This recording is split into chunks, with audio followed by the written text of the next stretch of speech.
Bienvenidos a V Noticias, el informativo de la Unidad para la Atención y Reparación Integral a las Víctimas. Atendiendo una citación hecha por la Defensoría del Pueblo, la Unidad para las Víctimas acompañó a las autoridades de Córdoba en el seguimiento a la atención de la emergencia suscitada por el desplazamiento masivo en el municipio de Tierra Alta. Al municipio de Tierra Alta, en Córdoba, llegó la Unidad para las Víctimas para hacer seguimiento junto a la Defensoría del Pueblo al proceso de construcción del plan de retorno de más de 400 familias indígenas en Veracatío y campesinas del Alto Sinú, que habían salido de sus hogares por causa de la violencia. Estas comunidades han sido retornadas en días anteriores y desde la Unidad para las Víctimas hemos venido acompañando el proceso de retorno, pero además garantizándole las medidas de subsistencia mínima a través de más de 26 toneladas de ayuda humanitaria. Durante esta visita se estableció un diálogo entre las instituciones y las comunidades indígenas retornadas. Haremos seguimiento al proceso de retorno y estableceremos el diálogo con las comunidades de cara a consolidar las acciones desde el Gobierno Nacional con el seguimiento y acompañamiento de la Defensoría del Pueblo en garantía del derecho de estas comunidades. Esta emergencia humanitaria fue atendida en articulación con los entes de control del orden nacional y la Administración Departamental y Municipal de Córdoba, que continúan trabajando en distintas acciones, garantizando a estas familias los principios de voluntariedad, seguridad y dignidad. En el marco de la Semana por la Paz, se adelantó en Bojayá, Chocó, una jornada de paz con legalidad, donde la unidad presentó los avances en la implementación de la política pública de víctimas. Durante el encuentro también se trataron temas relacionados con los retornos y reubicaciones, reparación colectiva y todo lo que tiene que ver con la reparación individual. Más de 1.200 víctimas incluidas en el registro, 3 sujetos de reparación colectiva con acciones que ascienden a casi 3.000 millones de pesos con quienes hemos venido trabajando, 6 proyectos de infraestructura que se culminarán en noviembre y diciembre y que son un aporte fundamental a los procesos de reparación colectiva de los procesos de retorno, pero además más de 600 esquemas especiales de acompañamiento en procesos de retorno que son indispensables para la reactivación económica en el municipio de Bojayá. Desde la Unidad para las Víctimas se realizó un llamado a todos los alcaldes y gobernadores del país para que se garanticen las elecciones de las mesas municipales, departamentales y la Mesa Nacional de Participación que se realizarán en los próximos meses.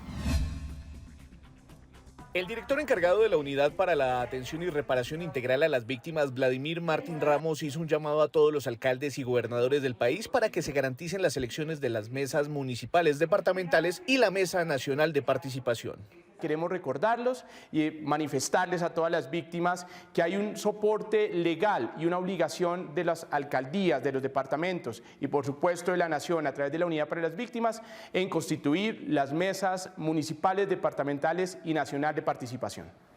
El director encargado dijo que desde la Unidad para las Víctimas se van a garantizar estas elecciones desde los protocolos de participación para las mesas municipales en octubre y noviembre, las departamentales en noviembre y diciembre y finalmente el 15 de diciembre la elección de la Mesa Nacional de Participación. Reiterar el llamado a los entes territoriales, a los señores alcaldes, a los señores gobernadores y por supuesto a las entidades que acompañan el proceso de elección de las próximas mesas departamentales, municipales y la Mesa Nacional de Participación. Continuar promoviendo la participación de las víctimas en la implementación de las acciones gestionadas para los municipios en el marco de los programas PEDET. Fue la invitación a las víctimas de la subregión Sierra Nevada del Perijá, conformada por los departamentos de Cesar, La Guajira y Magdalena, que participaron en el 7º de los 8 encuentros para el fortalecimiento de la participación de esta población en los programas de desarrollo con enfoque territorial PEDET. Pudimos llevar a cabo 2 importantes espacios. El primero, el seguimiento entre la Gobernación y la Mesa Departamental de Víctimas para revisar estos compromisos que se establecieron en el marco de las mesas sobre lo fundamental del nivel departamental. Allí vimos el importante avance que ha tenido la Gobernación en garantizar la ejecución de un plan operativo. Seguimos trabajando en temas de educación, en temas de estructuración de proyectos y en esos temas que permitirán que cada municipio de este departamento pueda avanzar. La Unidad para las Víctimas entregó 166 unidades de negocio a familias desplazadas en el departamento de Magdalena.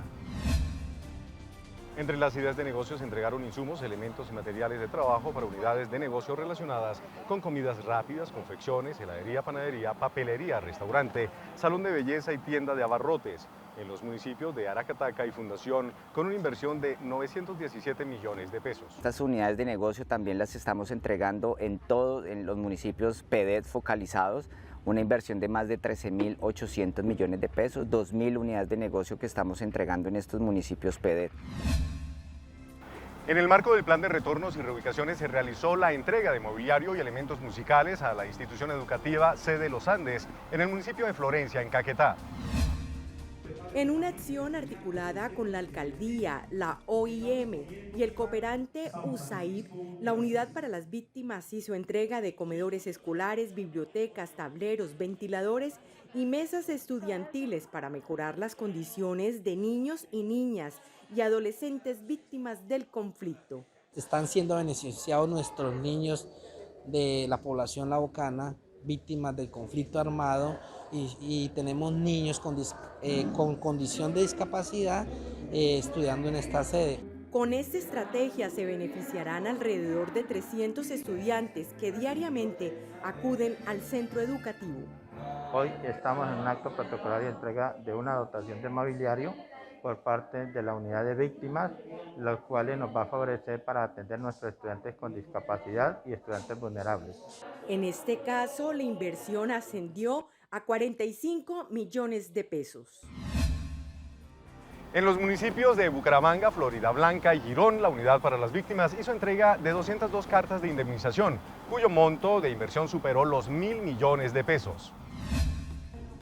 Con estas jornadas, la entidad completa más de 10.000 millones entregados a población víctima del departamento de Santander durante la vigencia 2021. Las víctimas recibieron una asesoría en inversión adecuada de recursos brindada por la unidad y demás entidades del sistema como el SENA y el Fondo Nacional del Ahorro. Durante la jornada también se socializó la estrategia antifraude Que no le echen cuentos, que busca que las víctimas no caigan en falsos intermediarios y en modalidades de estafa. Esta es la historia de dos víctimas de desplazamiento forzado en Antioquia, dos campesinos que regresaron a sus territorios y que planean invertir las indemnizaciones económicas en el mejoramiento de sus tierras y cultivos agrícolas. Francisco Restrepo y María Ángeles Gaviria no se conocen, pero ambos tienen en común ser campesinos orgullosos que sufrieron el desplazamiento forzado por la violencia en Dabeiba y Urrao. Cuando ya entraron los otros grupos armados, digámoslo así, los paramilitares, comenzaron a estrecharnos y ya comenzaron a dañar la situación hasta que nos dijeron claramente que nos fuéramos o que nos iban a morir. Cuando volvimos a los 2 años ya no encontramos ni el ganado, ni las mulas, ni la casa se habían terminado los techos, los cultivos se los habían llevado. Cuando cesó la violencia en sus pueblos, Francisco y María pudieron regresar. Y ahora, tras recibir la indemnización económica por parte de la Unidad para las Víctimas, quieren volver a tener esas tierras productivas para seguir su vida en el campo. Tengo una parcela y mi pensado es comenzar a trabajar con café, cacao, animalitos. Conseguirme siquiera unas 2 o 3 vaquitas y, hombre, pues siquiera volver a hacer algo en la casa. La resistencia de las comunidades indígenas ha traspasado todos los tiempos y la recuperación de la medicina tradicional constituye un elemento clave para su subsistencia. Yodirlandi Palechor es descendiente de líderes indígenas fundadores del Consejo Regional Indígena del Cauca Creek y tal vez por eso es que llevan su sangre el liderazgo por causas justas. No, yo quiero decirles que detrás de ese producto tan sencillo que ustedes ven, detrás de ese producto hay muchas familias, hay más de 800 familias en el municipio de Silvia, en el municipio de Insá y el municipio de Páez, en Tierra Adentro Cauca también, se reúne, se converge la gente alrededor de esta actividad, de esta minga, y podemos unir familias completas, generaciones completas, el abuelo, el papá, el nieto, el hijo, y estamos fortaleciendo el conocimiento milenario. Yodirlandi se refiere al proyecto productivo que desarrollan hace ya varios años más de 800 familias en el departamento del Cauca y que muestra con orgullo estos productos medicinales que intentan rescatar la cultura y el saber de los pueblos indígenas. Hasta que lo informativo V Noticias. Muchas gracias a las personas que nos escriben a diario. Recuerden que pueden seguirnos en nuestras redes sociales a través de Facebook, Instagram, YouTube y Twitter con @UnidadVíctimas y en www.unidadvictimas.gov.co. Hasta pronto.